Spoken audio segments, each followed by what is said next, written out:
छुट्टियां नहीं बढ़ाई जाएंगी। कोरोना एसओपीज के तहत स्कूल शेड्यूल के मुताबिक खुलेंगे। मस्बत केसेस की शरह के मुताबिक सूबे खुद फैसले करेंगे। कायम मकाम सेक्रेटरी तालीम आसिफ हैदर की सरबराही में होने वाले इजलास में फैसला।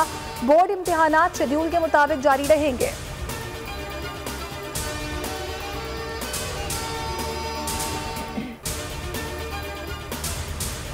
महीनों का पानी घंटों में बरस गया। इस्लामाबाद में बादल फटने से सैलाब आ गया।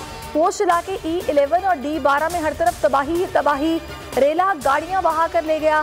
शहरी जिंदगी मुअत्तल, माँ बेटा जान बहाक। लोग छतों पर पनाह लेने पर मजबूर हो गए।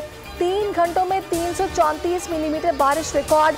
नारालई में तुगयानी सतह 21 फीट बुलंद हो गई।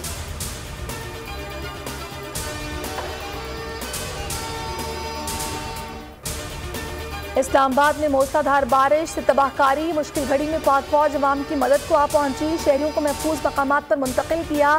पानी की निकासी में सिविल इंतजामिया को भरपूर मदद फराहम की। वज़ीर-ए-आज़म इमरान खान कहते हैं NDMA समेत तमाम महकमों को हाई अलर्ट कर दिया। मानसून बारिशों के दौरान शहरियों से एहतियात की अपील।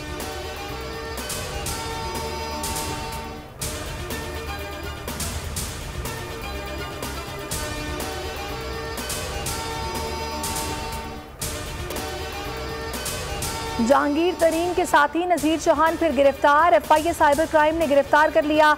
PTI रुकने पंजाब असेंबली के खिलाफ मुकदमा शहजाद अकबर की मुद्दत में दर्ज हुआ था। नज़ीर चौहान को अदालत में पेश करके रिमांड की इस्तदा की जाएगी। स्पीकर पंजाब असेंबली परवेज इलाही ने नज़ीर चौहान के प्रोडक्शन ऑर्डर जारी कर दिए। कल सूबाई असेंबली इजलास में शरीक हो सकेंगे।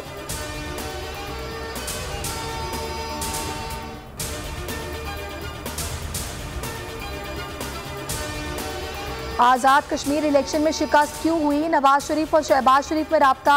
धांधी पार्टी पॉलिसी और बयानिए पर गुफ्तगू। शहबाज शरीफ ने आज़ाद कश्मीर हुकूमत की कारकर्दगी पर तहफ़्फ़ुज़ात का इजहार किया। अपोजिशन लीडर ने राजा फारूक हैदर से धांधी के शवाहिद मांग लिए। कहा ठोस सबूतों के बगैर एहतजाज और धरने की तरफ जाना बेकार होगा।